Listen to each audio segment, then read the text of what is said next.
మే ముగిసింది, జూన్ వచ్చింది. మృగశిర కార్తె చివరి దశకు చేరుకుంటోంది. అయినా నైరుతి మాత్రం నైనై అంటోంది. నేను రాను అని చెబుతోంది. వాన చుక్క పలకరించనంటోంది. వానలు ముసురుకోవడం లేదు. దుక్కులు చదును చేసి రైతులు ఆకాశం వైపు ఆశగా చూస్తున్నారు. కానీ బాణుడు మాత్రం తన ప్రతాపం చూపిస్తూనే ఉన్నాడు. నిప్పులు చెరుగుతూనే ఉన్నాడు. రోహిణి కార్తె ముగిసి మృగశిర లాస్ట్కు చేరుకున్న వాన చుక్క కిందకు రాలనంటోంది.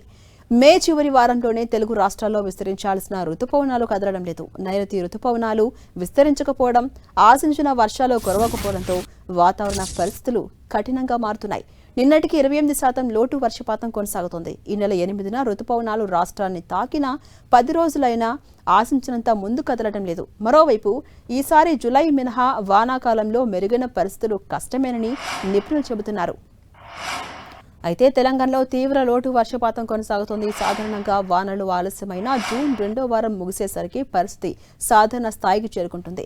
2015, 2021లోనూ నైరుతి ముందుగానే పలకరించిన వర్షాలు ఆలస్యమయ్యాయి. ఈ ఏడాది భిన్న పరిస్థితులు ఏర్పడి 25 జిల్లాల్లో లోటు వర్షపాతం కనిపిస్తోంది.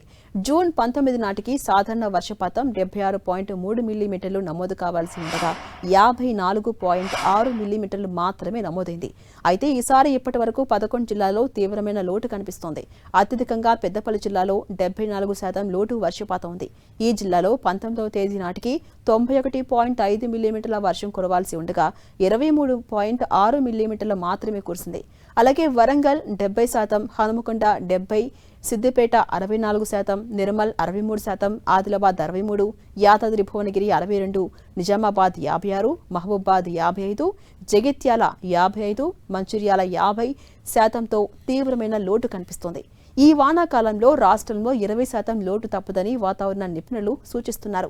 జూన్లో సగటున 130.3 మిల్లీమీటర్లు, జూలైలో 227.4 మిల్లీమీటర్లు, ఆగస్టులో 215.8 మిల్లీమీటర్లు, ఇక సెప్టెంబర్లో 167.1 మిల్లీమీటర్ల వర్షం కురవాలి. అయితే ఎల్నినో పరిస్థితుల ప్రభావంతో ఈ దఫా వర్షాలు మాత్రం తగ్గుతాయని అంచనా వేస్తున్నారు.